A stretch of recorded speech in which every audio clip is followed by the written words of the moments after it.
som nishpach dumam dumam nishpach dumam ulechu kamayim itoin doi som nishpach dumam dumam nishpach dumam ulechu kamayim. Hello everyone. We're getting closer to Israel Memorial Day, in which there is a very interesting custom in Israel, and that is a siren, in which the entire country stops what they're doing for 2 minutes in order to remember all those that fell on the defense of the country. However, every year on the news, they will inevitably show a segment of the Orthodox population that refuses to stop what they're doing during the siren and continues life as usual. Their claim, it says, ובחוקותיהם lo תלכו, and you shall not follow in their laws. Namely, this is something that we imported from the non-Jews, and therefore we're not allowed to do it. If I can just quote the Sefer HaChinuch on that mitzvah, shelo lalechet bechukot ha'emori, not to follow the ways of the Amorites, v'hu adin lechol shar hagoyim, and that's the law for all non-Jews. Because whatever the custom might be, its source is in idol worship. Just to give an illustration about how far this particular prohibition goes, the Tosfos says in Maseches Avodah Zarah, Daf Yud Aleph Amud Aleph, that even if something is written in the Torah that our forefathers did, yesh la'esor, kivan shelahem hu chok la'avodat kochavim, you should not allow it today if it became a law of idol worshippers. Dumya de matzeva, kshayu makvim alei avot. Our forefathers brought korbanot on a matzeva, but mishasau ha'amoraim, when the Amorites started to do it themselves, it became a chok la'avodat kochavim, a law for idol worshippers, and therefore the Torah Sena'ah didn't like it, and gave a specific prohibition against it.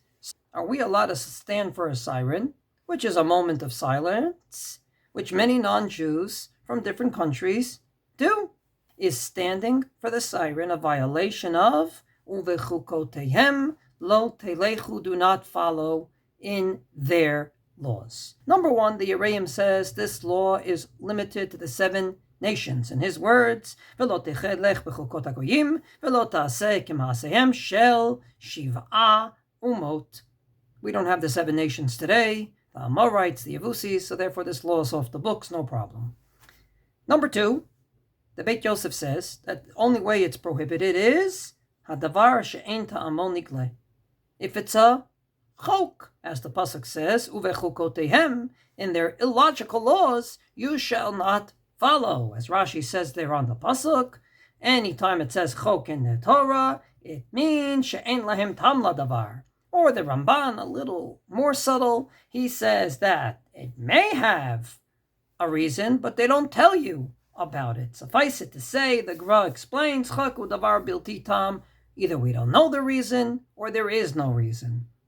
From this perspective, if you can find a logical reason, then it's okay to do, even if the non-Jews do it. As the Ran says in Maseches Avodah Zarah, that a certain practice of sorfin al melachim v'lo midarkei ha'emori, you burn everything that belonged to the king, explains the Ran, shelefi shelo asra Torah ela chukot shel avodat kochavim, elu dvarim shel hevel uvatala, v'chulan yesh b'hem tzorech avodat kochavim, avad dvarim shel tam sharu.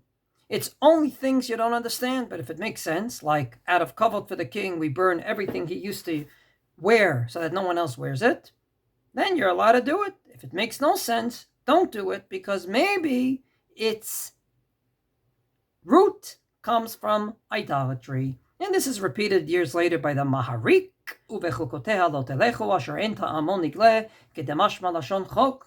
וכיוון שהוא עושה דבר משונה, אשר אין בו טעם נגלה, אלא שהם נוהגים כן, אז נראה ודאי כי נמשך אחרי עמודליהם, דאם לא כן, למה יעסק הדברים התמוהים האלה? In other words, if it's very, very strange and it has no reason, don't do it. But if it has a reason, you can do it. And that's exactly what the Ramah paskins in Shulchan Aruch. Asur lebedavar shenahagu leminhag velechok ve'ein ta'am badavar. Only something that has no reason, because then we have to be worried that its source is idol worship. But something that makes sense and it's actually efficient for the humanity at large and for the Jewish people in particular. Kegon, listen to his example. A doctor wears a white gown so that people know he's a doctor. You're allowed to wear it even though the non-Jews do it. If you do it out of kavod, you want to show, hey, I'm a king or I'm a minister, whatever it might be, or any other good reason. As long as there's a logical reason, you're allowed to do it. So there's a logical reason for a moment of silence. It's a moment in which we show solidarity, not to mention recognition of those that sacrificed their lives of Kiddush Hashem. Obviously 100% fine. Comes along the Beit Yosef and adds that it's only usher if shayach bo pritza derech hatznius ve'ha'anava, something that actually stems from pritzut, which means immodesty. Indeed, we Jews are obligated to be modest and not to be immodest, as the Maharik repeats, hadavar sheshayach bo nidnut pritzat geder hatznius ve'ha'anava yinhagu bo agoyim gam ze asur. And that's what the Ramah paskins, bringing the example of wearing red clothing. He said that his time was very immodest, and therefore wearing it comes from pritzut, and you're not allowed to do it. Obviously, a moment of silence is not pritzut in any which way. It's not immodest, quite the contrary. It's the height of modesty. We stop everything we're doing in honor of people that fell al Kiddush Hashem.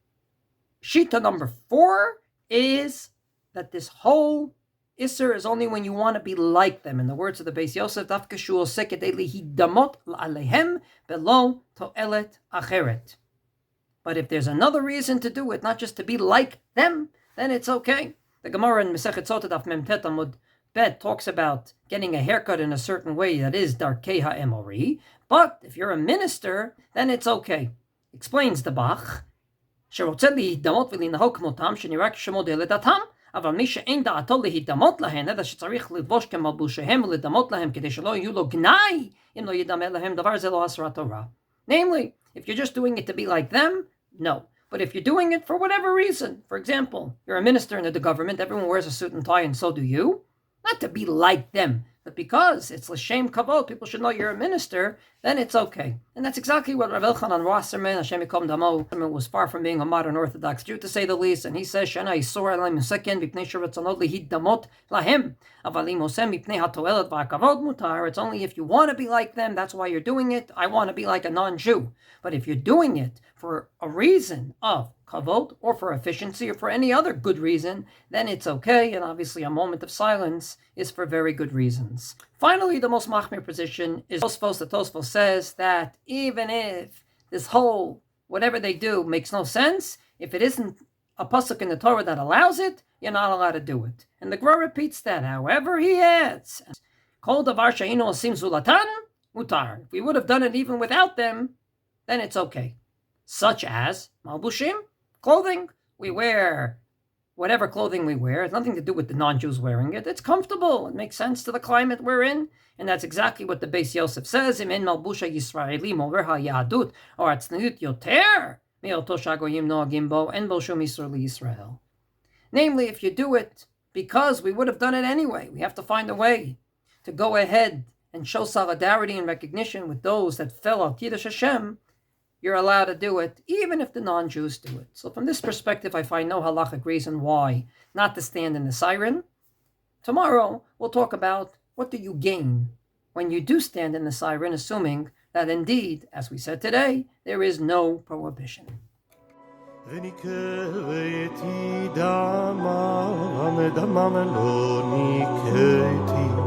השם שוכן בציון ויהודה